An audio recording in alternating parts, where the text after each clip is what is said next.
வாங்க ஃப்ரெண்ட்ஸ், இன்றைக்கி தக்காளி சாதம் எப்படி பண்ணுறதுன்னு பார்க்கலாம் வாங்க. ஆயிலை ஊற்றிக்கலாம். அடுப்பை பற்ற வச்சு ஆயில் நாங்கள் 20 கிலோ சாப்பாடு பண்ண போகிறோம். 4 லிட்டர் ஆயில், பட்டை, சோம்பு அந்த ஐட்டம் பூரா போட்டுங்க. இஞ்சி பூண்டு பேஸ்ட் ஒரு 1/2 கிலோ, வெட்டி வச்ச புதினா ஒரு 3 கட்டு, வெட்டி வச்ச பெரிய வெங்காயம் 4 கிலோ போட்டு நல்லா வதக்கிங்க. நல்லா வதங்கினோடனே தக்காளியை போட்டுக்கலாம்.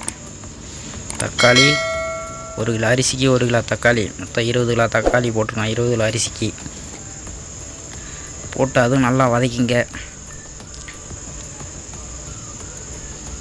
ரொம்ப வதங்கணும்னு அவசியம் இல்லை. தக்காளி அப்படியே நைட்டாக மெல்ட் ஆகினா போதும்.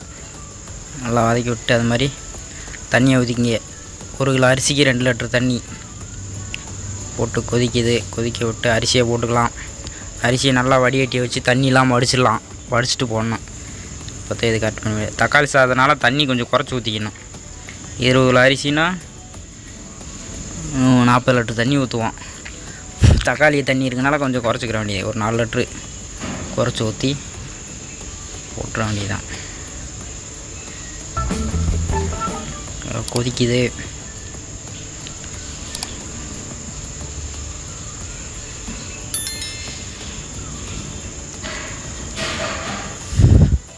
சாப்பாடு வெந்துருச்சா பதம் பார்த்து தம் போட்டுக்கிற வேண்டியதான். அதை அமைக்கி பார்த்தா அப்படியே அமுங்கணும்.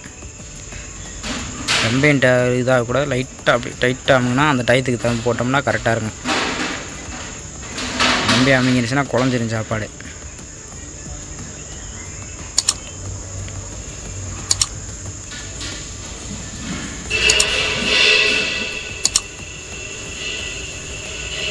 நல்லா அது வந்துட்டு நல்லா இது மொழிகி தம் போட்டுற வேண்டியதேன்.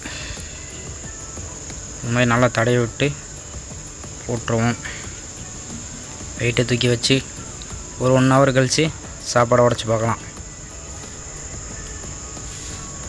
சாப்பாடு நல்லா உதிரியாக சூப்பராக இருக்குது.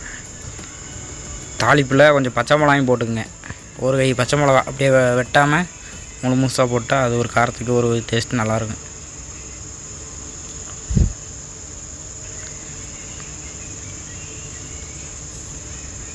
அவ்வளோதான், தக்காளி சாதம் ரெடி. நீங்களும் வீட்டில் இது மாதிரி ட்ரை பண்ணி பாருங்கள். அடுத்த வீடியோவுடன் சந்திப்போம்.